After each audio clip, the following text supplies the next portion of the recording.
Good evening, Internet. Welcome to Drew's Mobile Tech Videocast. I'm Drew, and I'm excited. This is my kind of my launch video here. This is something I've been wanting to put together for a while, and quite honestly, I'm kind of jumped the gun a little bit. I've got some buddies I'm going to have get involved with this, and I got some hardware and some software we're trying to put together, but some news came across the news wire that I just couldn't pass up. I just had to get it off my chest, and like any good nerd, we just go running to the internet and we just gotta say whatever's on our mind, right? So anyway, um, just a little kind of disclaimer or full disclosure or whatever. Again, my name is Drew. Actually, I'm a manager at a Sprint indirect retail store. Um, and actually, the company I work for has both Sprint and AT&T locations, so I get to play with AT&T toys as well.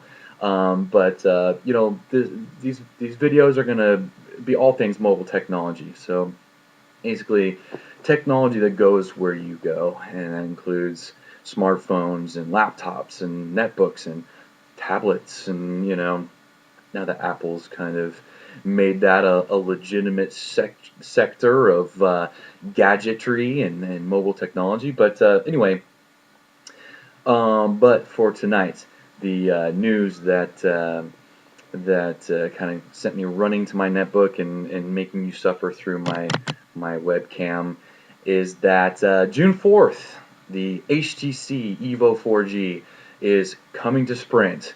Yay! And yeah, I know I'm like I said, I am do kind of represent Sprint. I'm going to try my best not to be a Sprint ad in these videos. I am kind of a Sprint honk, I guess, but anyway, I'll try my best not to. But anyway, I think this device has some significance even outside the Sprint world. There's been a lot of buzz about it, especially as the first 4G phone, and that's pretty cool. But even outside of the fact that it's a 4G phone, there is a lot to like about this phone. I mean, I'm not going to get too much into all the specs. You're probably, if you found this video, you're probably well aware of of everything this thing's capable of. I mean, it's a smoking fast processor, an amazing camera, 720p video capture, 720p video playback. It'll do HD video playback. It's got an HDMI port on the stinking thing, for crying out loud. A 4.3-inch screen, and amazingly, I mean, that is a big phone for sure, but it's not really not much bigger than an iPhone. The thing is just a big screen. I mean, the screen goes from edge to edge. There's very little bezel. I've had a chance to play with it actually. I got to play, just put some hands-on time. Spent a good 10-15 minutes messing around with it. Didn't have 4G turned on, but even without the 4G going, it is a smoking fast phone. Great. Android 2.1, HTC Sense UI. The thing is just it's a gorgeous phone. What can I say? It's a great form factor, cool industrial design. But you probably already know all those things. What we didn't know until today was pricing. And actually, I kind of had this. I kind of pegged this. $199.99 after rebates with the 2-year contract. And the reason why I suspected that that's about where it would land is because an HTC rep said very clearly that they didn't want to price themselves out of the competition with this thing.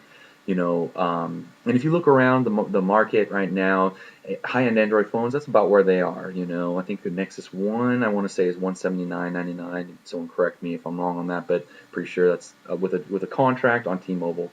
So $200, $20 more for a better phone. That's a good deal. What I hadn't seen until I saw this Engadget article posted was $450 for retail price on it. Now that is interesting. I'm a little skeptical actually. That's really inexpensive. I mean, retail price on a phone of that power, of that quality, is really surprising. And the reason why I'm a little skeptical is because I think it kind of looks like someone just kind of did some reverse engineering to get to that price. And if you're familiar with Sprint's pricing at all, the way you usually calculate the contract price if you're signing a new contract is you take the retail price, you get $150 at least $150 instant rebate, and then any additional mail-in rebates. Well, if you go from $199.99 and go, well, okay, there's a $100 mail-in rebate, that makes it $299. And if there was a $150 instant rebate, that would have been $450 for full retail. But with Sprint, the smartphones, they're at least usually $200 of instant rebate. So I would say more realistically, it's going to be $500, $550, maybe even $600 full retail. I could be wrong. I would love it if I was wrong. $450. I mean, man, that'd be tempting just to snag that thing without a contract for $450. Man.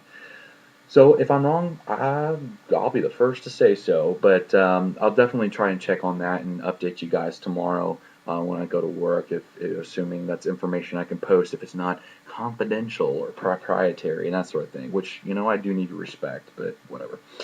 It's usually not even secret information to begin with. So anyway, 450 retail, we'll see. But hey, that'd be awesome. That's really decent. Next up is the pricing for the plans themselves. That was kind of a big source of debate. Would they charge more for the 4G service? Well, it turns out they are. $10 a month, in fact, extra, which isn't too bad. That's actually the way they rolled out the 4G internet cards. They were $10 more than the 3G plans. But if they follow that model, the interesting thing is that actually the 4G internet card plans came down to the same cost as the 3G plans. So we'll see. Maybe that will come down after a couple months. Hopefully, that'd be great. Especially since you got to figure moving forward, any future smartphones released on Sprint, they gotta have WiMAX. I mean, if you're gonna be a serious player, you gotta go 4G. Go 4G or go home, right? So we'll see if that sticks around for very long. The real disappointing part actually is it looks like it's even if you don't even live under the warm fuzzy blanket of WiMAX coverage, you'll still have to pay that extra $10 for the possibility you might wander into 4G coverage. That seems kind of weak. Anyway, that's kind of weird. Hopefully that won't be the case, but we'll see. And then there's the all incredible, all amazing hotspot feature where you can hook up to 8 Wi-Fi devices, and share that lovely 3G or 4G internet speed. So if you got your netbook, iPad, iPod, whatever, your Wi-Fi capable device, you can hook it up to your EVO and cruise the net.